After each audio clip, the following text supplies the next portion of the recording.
این ویدیو شامل صحنه‌هایی است که برای همه مناسب نمی‌باشد. ماونیتی. سلام، صبحتون بخیر. من وقتی میرسم دورتم مثلا حال بد آب و هوا عوض میشه، نمیدونم چیزی گلی درد یه آلرژی بیخود پیدا میکنه، سرما نمیخورم ولی دیگه حال بد دارم. بخونم بخورم یا بیام دکتر یا دمنوش چای سبز لیمو اصلا خورم. صبحتون بخیر. بلند شدم که برم بیرون یکم سرحال شدم.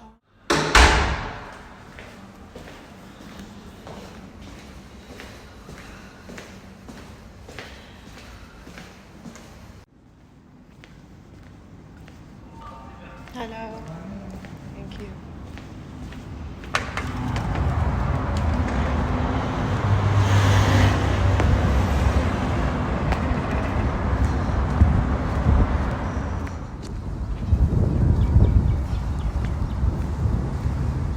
یعنی من پختم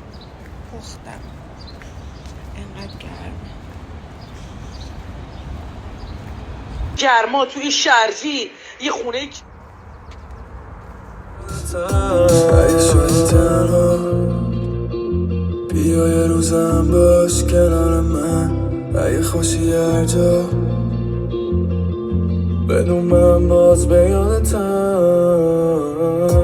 بگو یه چی شده ما، نمیتونم بی تو اینجا.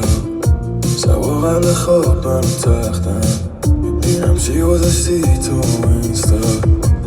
به همه میگن دلت نیست ما، گشتم کلی نبود مثل تیجا. دستامو بگیر یاد قبل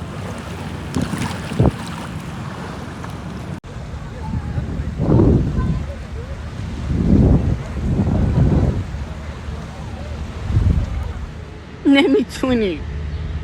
آدما نفس میکشن، آدما انسانن، آدما قلب دارن.